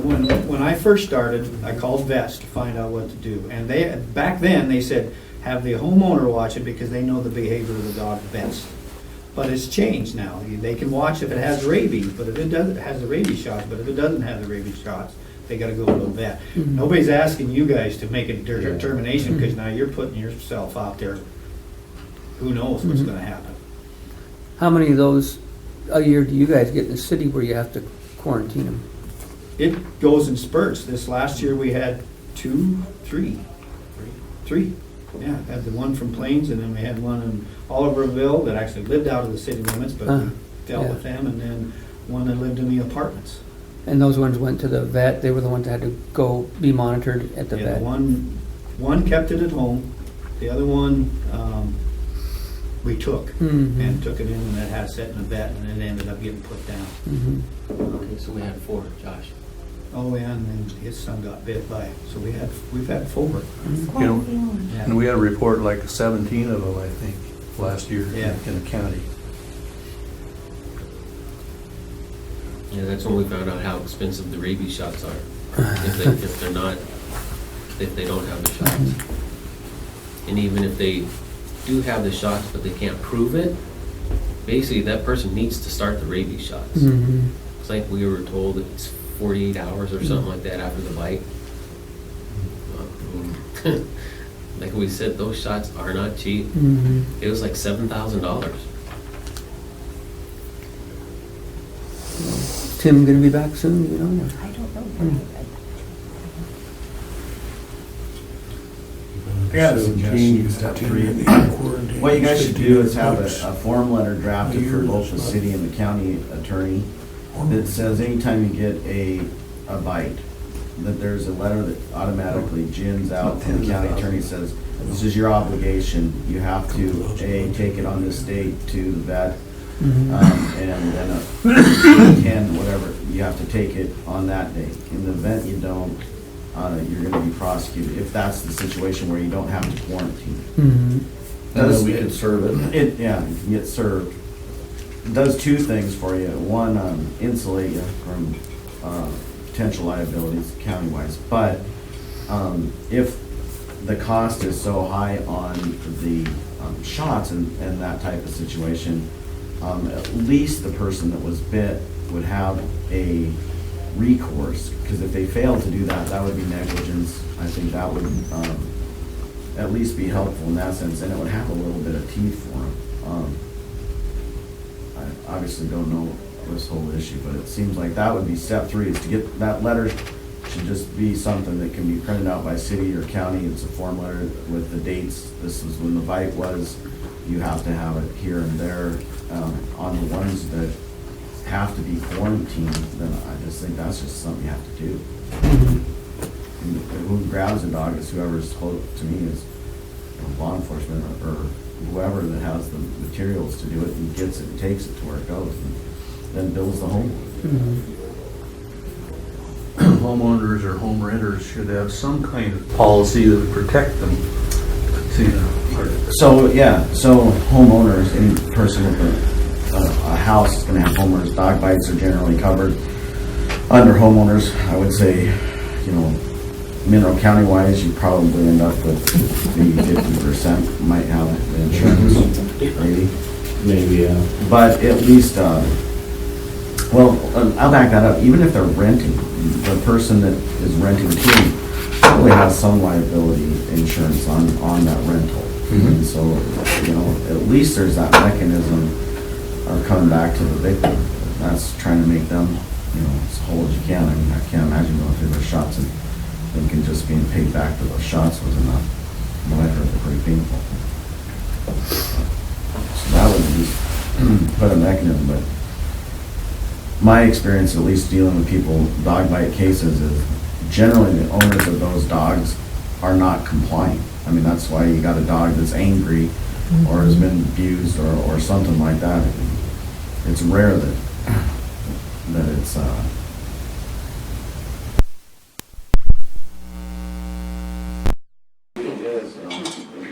sense, so. That's why it's just gonna be, it falls to you guys, because you really aren't gonna be dealing with someone that is gonna do a lot for their dog. Especially when it costs them money. In the People meantime, follow through and get it done. I mean, the one people out in Oliverville, they kept the dog, they had the thing from the vet, they had everything done, and it was a piece of cake. But the other people weren't that way. yeah, and so in those instances, the county's gonna have some type of line item to pay till we get reimbursed, because the vet's not gonna accept it unless they know Mineral County's signing this line before they'll take that animal, I'll guarantee you that. Because they wanna know right when you walk in, who we billing. Well, the last thing you wanna do is not do it, because then you don't do it. And then there's policy, that she just showed the law on it, and come back and say, you didn't do this. Didn't do anything. Yeah. Then you're over the ringer. Yeah, a lawsuit would be way bigger than a $15 a day vet bill. Yeah. Yeah. Yeah, if We're you lucky ca- that it hasn't happened before now. If you counted $150 per incident, and even if you had 10 incidents a year, that's $1,500. It's not a big deal, not a horrible burden. And I think the main thing that Peggy's looking for is have this in writing as to what you do, a plan, in other words. Sounds like the sheriff's got their part covered. All you need is the quarantine part addressed and the expenses for that. So Tim was gone, Peggy, but you said Sanders County has either the sheriff or the sanitarian do which part? Dog follow-up, dog bite, the dog portion of the dog bite follow-up. So they kind of share that responsibility between the sanitarian and the police department. And I know in the past, the sanitarian was responsible for the dog bite portion, the dog portion of the dog bite. So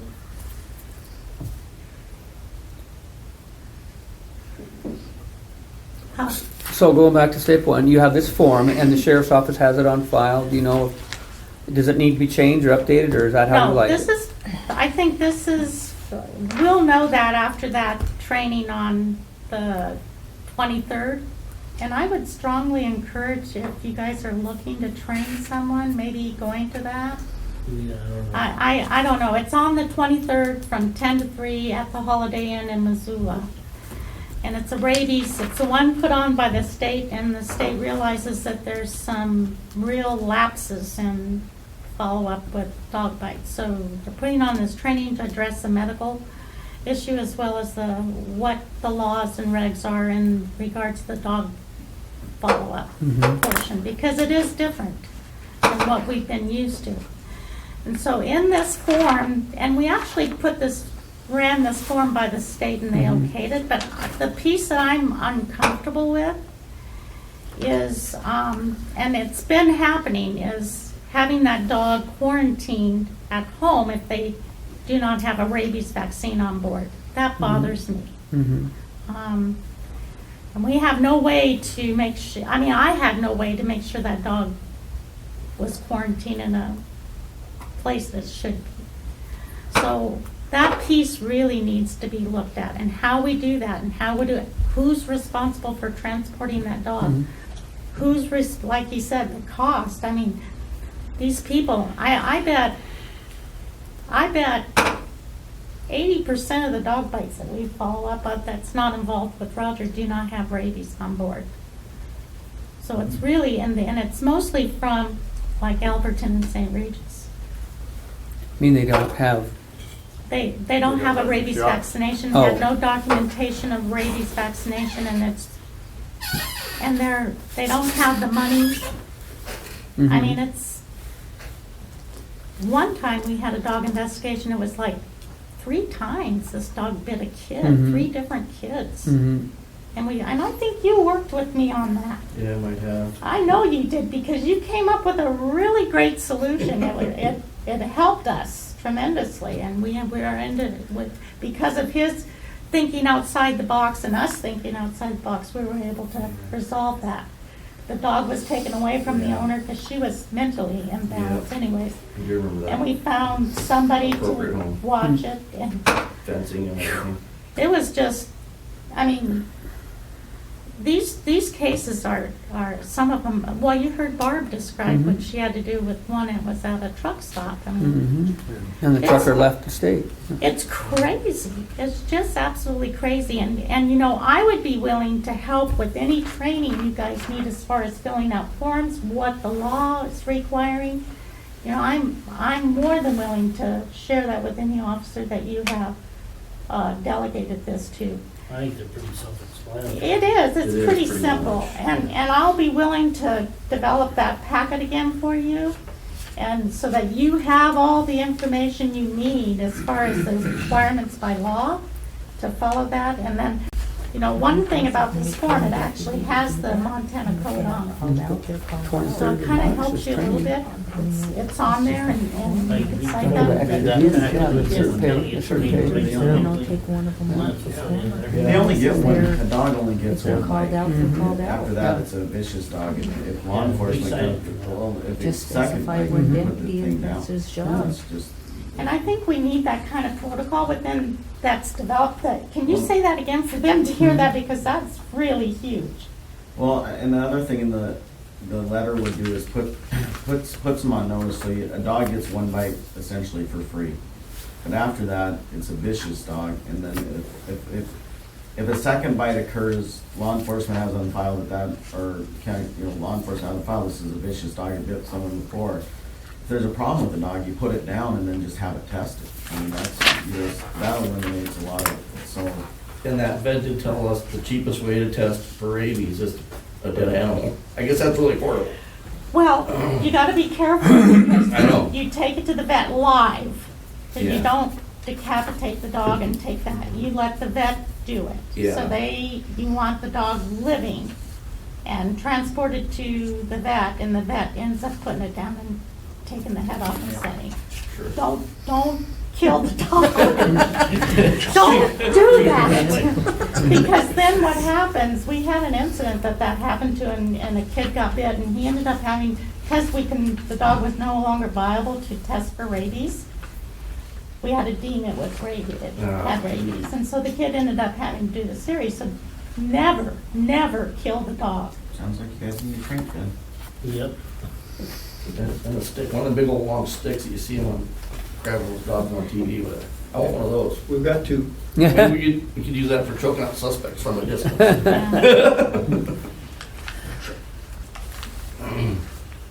So I will get this packet going, and you guys, I think your responsibility would be to actually work with the county attorney and develop a policy that's going to be approved by the board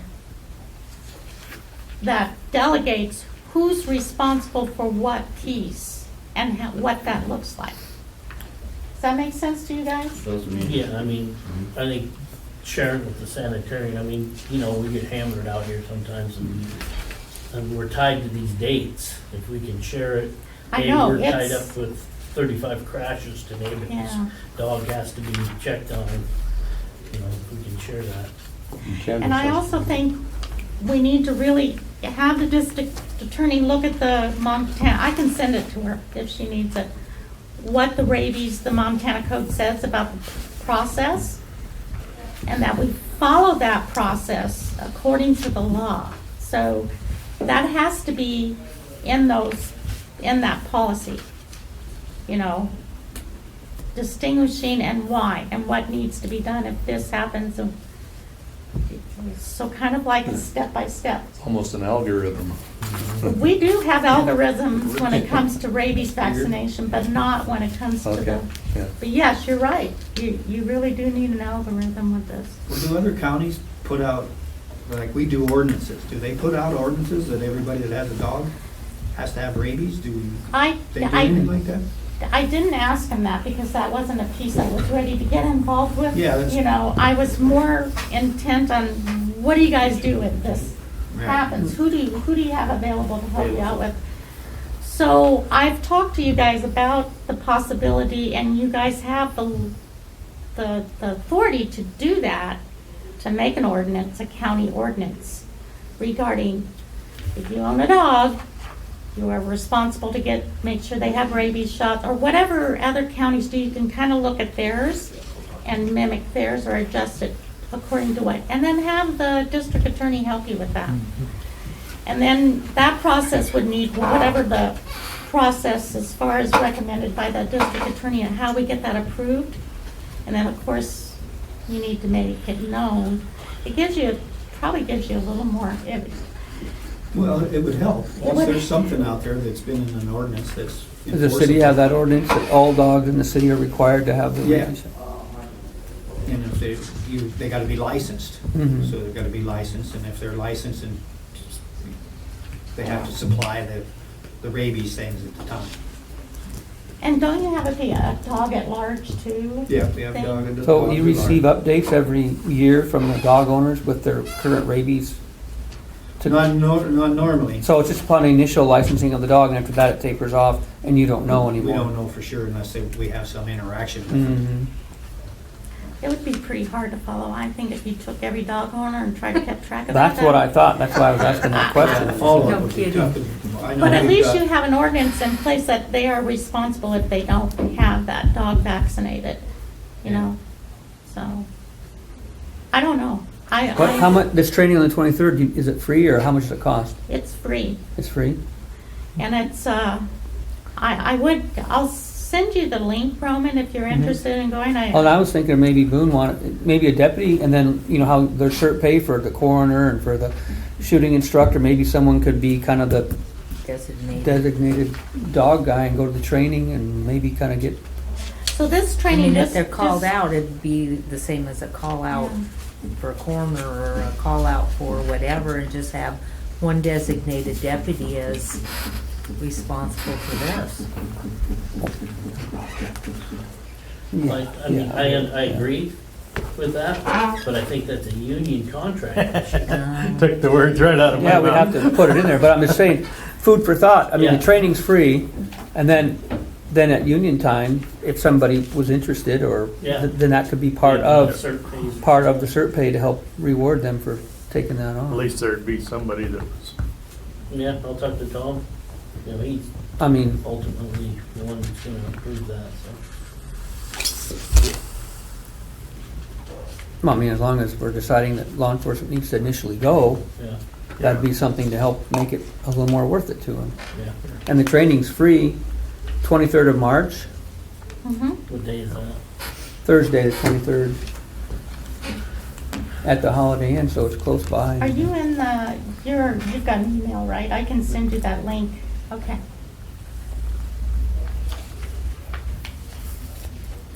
Now, just to be clear, it's going to be presented by the Public Health Department. So you're going to get a little medical, but I think it's good to understand that piece of it too, as well as what are the rules and regulations regarding dog quarantine and what that looks like. Because I think a lot of counties, you know, the reason why the state is doing this, a lot of counties are screaming because of these new laws. We're not the only ones out there, don't have the money to do it, No. I'm sure. yeah. You also might want to think about a low-cost vaccinations for dogs too in the county. Yeah. You know, if you can get with a vet to come up, you know, hit different cities on the way. They Do used low to do cost. that, didn't they? Yeah, they used Somebody, to. or I Used to think do it that, was yeah. the vet in Plains used to come Yeah, down that and, Green, he used to come over and put it on at the 40. Yeah. Yeah. yeah. You know, if Along you with can get somebody up here to all do the other that, services. low-cost vaccines for dogs, I mean, that would be a big help for everybody. You know, as long as they've got that shot in them, hey, at least there's a start. Yeah. Good for 3 years anyway. Yeah. Is he still up there, Roger, that guy? Is that No. vet? No. No, he retired and sold that practice. It was Lynch Creek Veterinary. Oh, That's pretty good people that still run that. Yeah, that was the last guy I talked to, but I haven't talked to him in a long time, so I'm not even sure it's him still. He was the one, just quarantine, watch it for 10 days, I'm not worried about it. That was his exact word, as a vet, mhm. which kind of surprised me. But that was before this stuff came out. You got any comments, Tim? You're reading through a lot of paper there. You know, I'm not sure how the Department of Livestock and State Veterinarian and DPHS, they look like they're coordinating, but I'm not sure they are. I always thought the state vet had more to say about this than DPHS. But, see.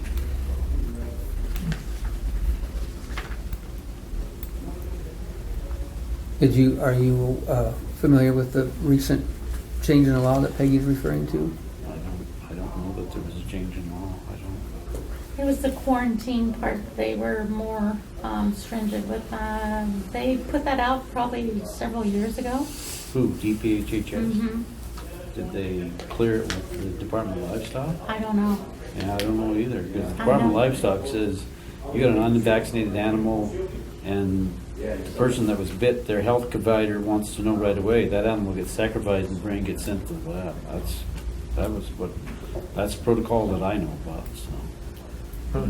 You don't, if that person is that concerned, I don't think public health can force somebody to take vaccination, but certainly the health officer can force a animal owner to sacrifice a dog and get the brain sent to the lab.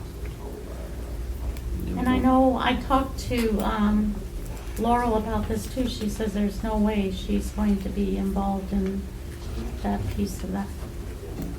She's the health officer. She doesn't have a lot of choice about being Yeah, involved. that's She what it is. says in the Well, state as law. far as actually doing it. I'm not talking about doing it. It's the health officer Making orders the order, animal making the sacrifice. decision. Sure. She Yeah. has the And authority. Like Roger said, someone with a badge and a Sure. gun would go out and do it on the request of the health I consulted Laurel officer. when we had to put that one dog down, but she just made it known to me that she's not going to go out and do that, so. Oh, I think we're all in agreement. Yeah. Yeah. Agreements No, there it's not that up that's. to her, but it's. Yeah. But Yeah. no, she did advise me, She and I made did that contact her. determination. I did contact her when we had that one incident, because I needed her okay on that.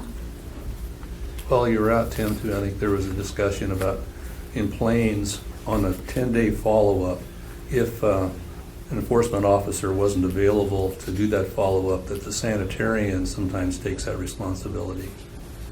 So that might be part of the whole protocol. I was deemed incompetent, so I'm not stepping back into it. Who deemed you incompetent, Tim? I'll leave it at that. Oh.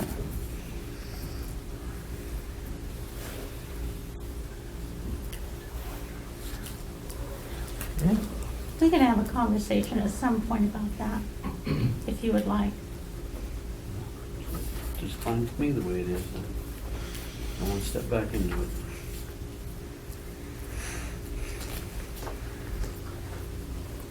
And I had my fun experience with having to retrieve the dog anyway, so don't want to go there again. Was it a mean one? No, the one we buried. Oh, the St. Regis thing? Oops. Oh, that's right. Oh, that's Had to be right. dug back up again or something, didn't it? Yeah, the headless animal that had to go back. Forgot about that story. I heard it was a nice seance, though, so whatever. Stay on. I know. That's what she said. They had to have a seance with their dead dogs. So, Headless dead dog.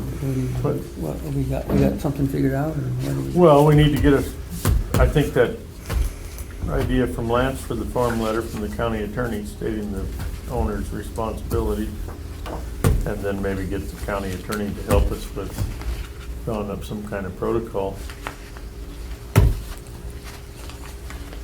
Okay, sounds like you guys got a plan. We're working on it. I think the I don't know if we Board got a plan, but we're Yeah, trying. it's a start. I think the Board of Health should just develop Glad to a see you're on board. press release that the owners have to maintain the vaccination and pet owners are responsible for having the pets Thanks, guys, for coming in. Thank you. That last sentence, Tim, I interrupted you. And what? Well, just Thanks, Joe. tell Any the snow and salties? owners that they're responsible to have the animal quarantined and stuff. Just put them on notice. That instead of worrying about how this is all going to pan out and everything else, and telling us that these indigent people, if they're that indigent, how can they pay for the food for the dog? if But they if can't they're not pay for anything, responsible is it? pet owners and everything else, That's- then yeah. can the pet, do that. But Mm. if the Board of Health puts out an announcement that says, your dog is unvaccinated and your dog bites somebody, you're gonna pay for it, they're on notice. Who cares whether they have the money or not, or be concerned about it? And if you can't pay for it, the dog's gonna get sacrificed and brain sent into the lab. Mhm. End of story, then, Yeah, you're kind of repeating what Joe said. That's what he said too. Yeah. Put it on them, and if they can't, then that's what happened. Well, I truly don't know where this change in protocol came from, how they're justifying that, because if you really got a dog that's bit a couple people and has never had any rabies vaccination or everything else, if I'm the person that got bit by that dog, that head's going to the lab. And, I've delivered plenty of heads to that lab. I helped out Lake County, and a kid got bit over there by a raccoon, and another kid got bit by a dog, and I drove the head to the lab because nobody was going to do anything. So nobody knew whether that dog was no vaccination records or anything else like that, and the little kid got bit. So.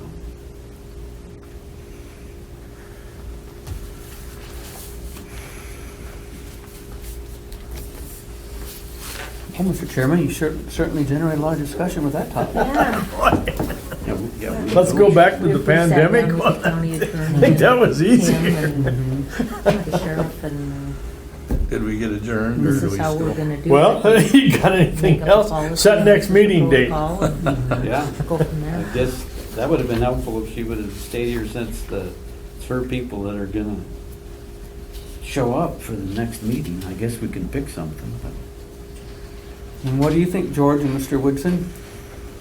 Because if we're an entire Board of Health, what should we do here? Visit with the county attorney together, or come up with the ideas that were mentioned by Lance, or add, subtract, or and what do we need to sit down with the sheriff at the same time, Tim, and insert his ideas in this protocol, or what does the Board of Health need to do to advance this?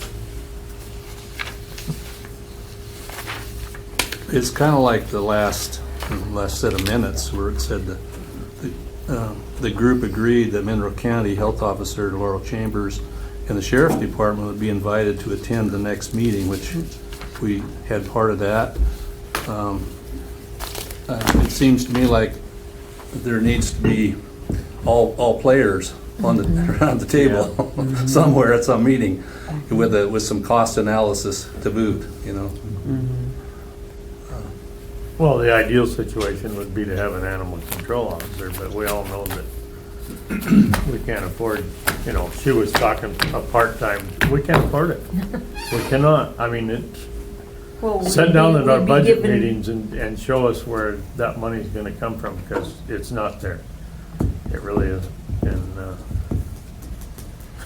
but listening to all this, and with Tim's idea and Lance's idea, that Tim's got a pretty simple, Solution. cut and dried. yeah. I mean, hopefully it's not my dog, but my dogs do have rabies shots.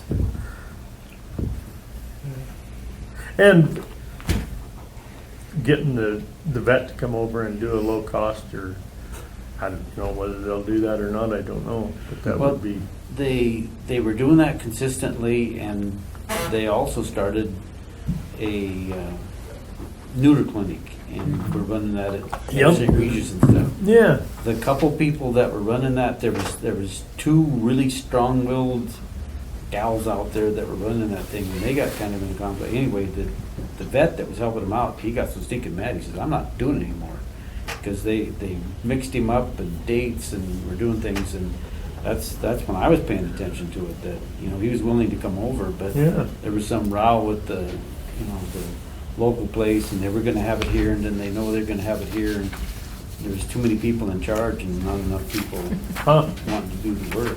Well, that might be worth checking into too. Because the veterinarian wanted to have a commitment from a group of people that were going to help the pet owners control their animals. You can't just have pandemonium and turn the pets out all over the whole place. And get them in there and stuff, so. Can we, I know Peggy was going to send something to the sheriff's department about the meeting on the 23rd. Did we get that encouraged, that somebody Yeah. from the department would attend that meeting? Yeah. Then after the meeting, you guys would perhaps be able to communicate with the principal players. A meeting could be called, you know, that we could really sit down and kind of do a work session. Seems, In the meantime, Tim, could you draw up some kind of form letter that stating what you said about the Board of Health, putting it out there that. For like a news release, yeah? Yeah. No, I've penned it all out here when Then maybe we I'm can sitting run here, so. some of those ideas by the county attorney and see what she says. And Tim, do you think it's a benefit, or is it just kind of matters not? But if there was a county ordinance that said, oh, pet owners must maintain current rabies, You know, I mean, does that help with the unless liability? unless you add an enforcement That's what I component was to gonna it. say, Yeah. how do you Well, enforce it? so- Well, no, I'm not worried about the enforcement, I'm talking about the liability part, that when it comes down to one of these things, at least, does it help if the county has an ordinance, so that then it's even more incumbent? On top of your order, there's also an ordinance, or An does it- ordinance that the pet owner would be responsible for these costs. right, Yeah, I don't. that- Just an I think- ordinance I- that they have to do it, it's a CYA Run it thing. by I mean, it's the You mean an not, ordinance that they're gonna get the dog vaccinated, Right. or? Right, no. yeah, and it's just a cover your butt kind of thing, you know. Well, I. We're not gonna be I able to would- enforce it, but, I would think I don't running know. a news article. Is it a in the law? paper, I mean, how are you gonna make those people aware of it? Tim, is it a law that they have to have rabies? I don't know that it's a law. That kind You of. would think it would be if they're- with all the critters in Montana that could bite a dog, from a raccoon to a skunk to. Yeah, well, I'll tell you, the state is going in the total backwards direction, because good old Forrest Mandeville got a bill through over there that people can have foxes now. You can have your pet fox and stuff, and the Veterinarian Association absolutely says that the rabies vaccination doesn't apply to a fox. Really? Yeah, How come? because it's never been through a testing protocol to say that it is. Practical side, if you get a veterinarian on site and say, would the rabies vaccination for a dog work for a fox? Yes, it will. But they cannot say that because there's been no official taking a bunch of foxes, vaccinating. But we them, passed a law. Yeah. But yeah, now we passed a law that you can have foxes as pets. That passed both houses? Senate? It passed the House. I don't know if the Senate's Are they- gonna pass it. are the foxes amenable to this? I mean, they make good pets, or? Yeah, I don't know. I mean, there's people out there with farms and stuff like that. And you take Roman one wants a couple of wolves for pets. I was out Would you hiking in the woods and I found a fresh deer kill where there was crimson red blood everywhere, so it didn't die naturally. And that thing, gut pile gone, heart gone, nothing left but the rib cage Oh, yeah. and a part of the top of its head. How about And we a had couple? heard 2 wolves howling 3 days before that, so I'm sure they, I mean, either that or a mountain lion, but don't mountain lions They sometimes? usually bury them. Yeah, they bury them after they, Well, they don't. Mountain lions do not eat. the entire, bones. they don't like the gross stuff, I don't think. No, well, supposedly they pull it all out ahead of time and stuff and leave it there. But, so that's one telltale. But they do not ever break a bone on an animal. Wolf would just sit there Yeah. and chew it. And it had snowed, so I knew that it hadn't been covered up yet, you know. It recently snowed and then, So you need 2 or 3 Russian wolfhounds then, you know. yeah. I'm not gonna get him vaccinated though. That's okay. Give the rabies to the get it in the wolf population. That's what I'm amazed of, is that wolves won't pick up the rabies. Yeah, that's too bad. That would be Then it'd be a health epidemic. one of the wolfpacks though got wiped out by distemper. Right? That's an idea. Good idea. Be unethical, but good idea. Well, anything else? Did we set a date, or are we gonna, so you can get ahold of somebody? I think we're shooting for the middle of the corner, August 11th or 25th, just not the 18th. You said August? Quarter It'd to, be April, May, or June. oh, May, April, May, May, or June. Yeah. Yeah, Sorry. or June, I didn't July, say August. So May 12th, May 19th. Legislative session is over April 7th. 29th, isn't it? 29th is day 90 of it. So, huh? April 29th is day 90 of it. 90 working days for them now. Working Let's days. set it for the 19th, and if that don't work for them, They might, that they gives might them- adjourn earlier than that, Tim, but I think it's Okay. set for the Set- 20. Set to May 19th and then yeah. throw it out to everybody and, Mhm. but maybe we'll get a special invite for Laurel to show up here. Well, why did Peggy think that we were expecting Laurel to go out in person and do that? It's not, it's understanding the authority of the health officer. Right, it's just a decree that they put out the order, and then somebody with the badge and the gun goes and does the dangerous work. I don't know why she keeps thinking that we're expecting her to go do that.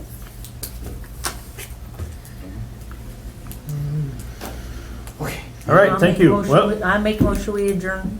do we have, all right, we have a motion and a second to adjourn. Thank you all for coming. So in the meantime, I guess there's a grant that you guys got for the forestry assistance grant. Mhm. So I'm going to set up its own fund for that. But I guess my question is, what is it for? I'm trying to figure out like the right coding. Is it Travel. fire? No, is it like, is it, It's the Fire- The $5,000. DNRC. yeah, is it ultimately for like fire protection, or is it like, Forestry related, I think Yeah, is how he. it's for, it wasn't that one for travel to, Yeah, yeah, travel and then hiring like professional services to evaluate the cost of no action and then to, well, that's a separate, yeah, there's two different, there's that's the one two- on the separate, or on the no alternative was, he got money for that by himself. But the 5,000 was for us for travel. And then Kevin got some. And then, oh, maybe I have totally the wrong deal. No. This is what I have. So it reads, so the DNRC, they've given us a $15,000 grant, mm-hmm, and it's broken down 5, 5, and 5. mm-hmm. 5,000 for travel, 5,000 for what I was going to Mhm. call other services. Yep. Mhm. Yep, All of this, like this is for you guys, but this 5,000 is for somebody else. for the Mineral County Resource Coalition, for coordination, facilitation, travel expense for So speakers. who would be in charge of spending Kevin. that money? Kevin. So this is Kevin. Yeah, Okay. and then this is Jim Arn, Oh, really? yeah, Forest Biometric. Oh, that's who we would hire? He That's- doesn't get the money though. I Yeah, mean, we yeah. get the money and then we Well, can choose yeah. to hire him. Yeah, then Yeah. we, yeah, Right. he can put in a claim and that's for whatever. But Oh. that's what he's doing is Okay. writing the no action alternative on the jam Oh. record. Okay, so it's already a done deal. Yeah, Okay. So what I need to figure out then is because I'm not. So we have to figure out like what coding it should get. Is it public safety, public works? No, public health, social, culture, and recreation. What is the whole purpose? What is the whole purpose of it? Is it to increase logging so we have less fires? mhm. That's what it is. So it's probably fire protection and control? Maybe. Does that qualifies for Title III? It's more for forest management. I Yeah. think. Forest management. Yeah. Yeah. I don't Huh. know if there- I mean, I guess you could, Fire for firefighting and prevention services? No, Right. not really. It's more just forest service management. I have to figure out, I don't know where the heck that would go. We'll figure it out. But that's what it is. It's just managing like timber. yeah, Okay. and helping with our travel and Okay. You don't think it would be more culture and rec, do you? No. No. There's the whole drive behind it. Social and economic services. There you go. Maybe that one? Mhm. Let's see. Yeah. If we don't have any other. Options? Social, yeah, there's only like 6 choices, and then within those categories, so we could have, Yeah, social and, because it is a mhm, part of our culture. social and economic services. Okay, Going to doesn't culture seem to really first. fit in there. We'll log the rest later. That's right. Yeah. Okay. All right, good. Everybody loves the smell of pine. Is that why you always drink gin? Oh, I know, I don't like gin. Okay. Smells like a pine tree.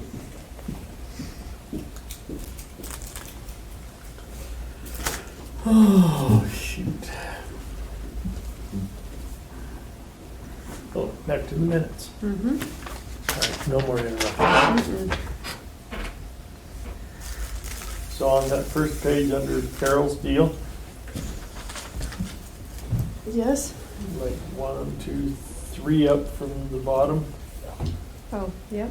where it says green grain, it's green green, Green? green like Breen Creek, No. because that's where it's at, 12 miles.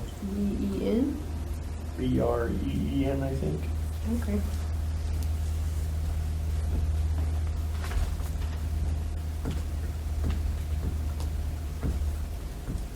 I don't remember how to spell that Bob Weinegren's. Oh, I gotta look at that. I'll find that. If I think not, it's on the- just if not, if it. okay, Because that if was an not, just- afterthought after I was. Okay, so we need to add that guy's name. Anyway.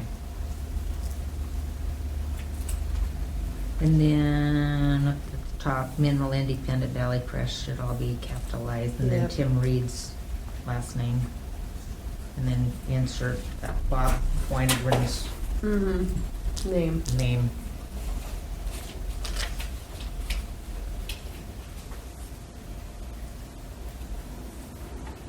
And Carol's last name is not Johnston, it's Johnson. Right? Hmm? Carol's last name is Johnson. Yeah.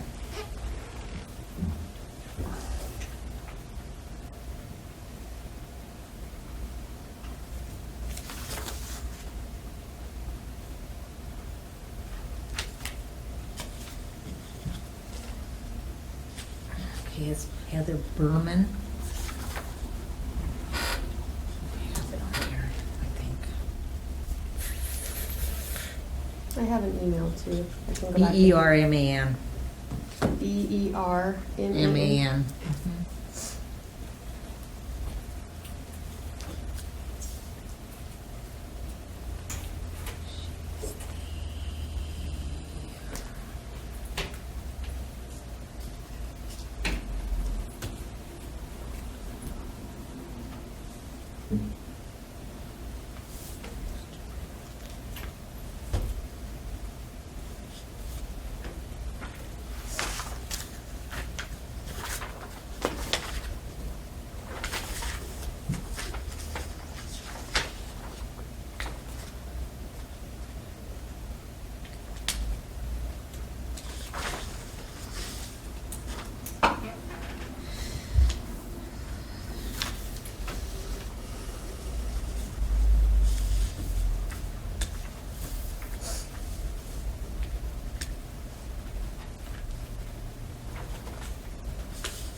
On that, should be Texas couple made an offer on, wasn't it a private piece of, private parcel along the route of the Olympian?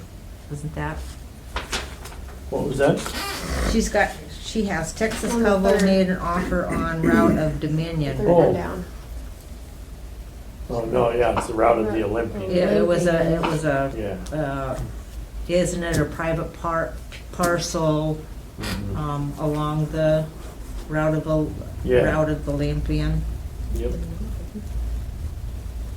Okay.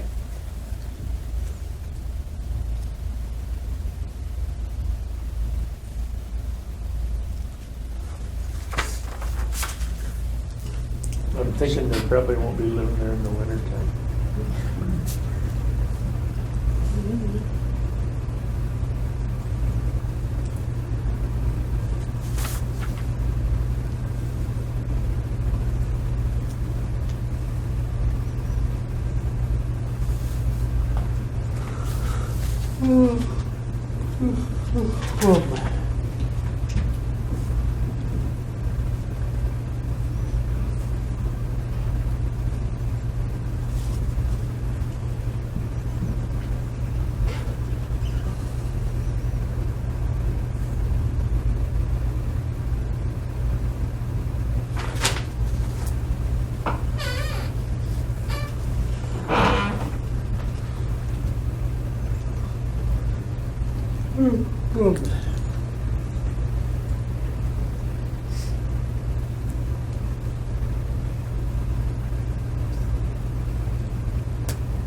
What was this, Casey, or Saco Trust or Saco Trust? What's that?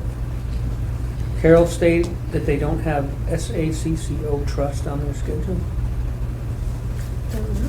That's the paragraph just above the Pioneer Council Right, got it. talk. You remember what that was, Dwayne? Saco No, Trust or I- Saco? We'll go back to the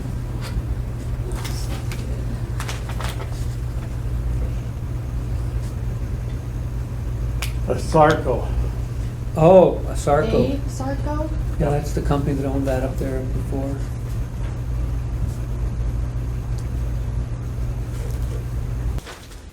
May 17th with the changes that we make. I would second that motion. All in favor of the motion to approve the minutes with said changes, say aye. Aye. Aye. Took us a long time to get there, didn't it, Mary? And I'll make a motion that we approved claims in the amount of, find it here.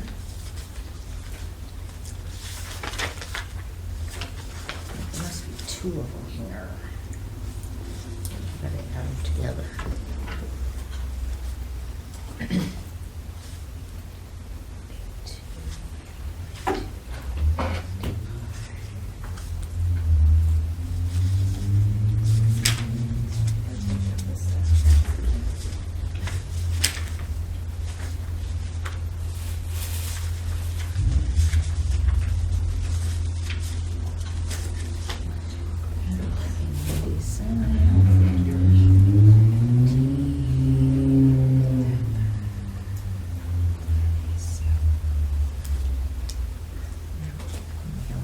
And this here really quick.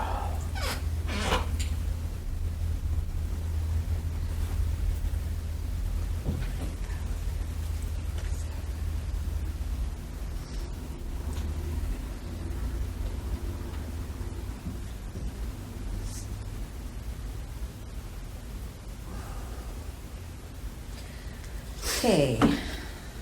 Approved claims in the amount of $38,152.97. Claim number 32058 through 32107. All right. Second? All those in favor of the motion, say aye. Aye.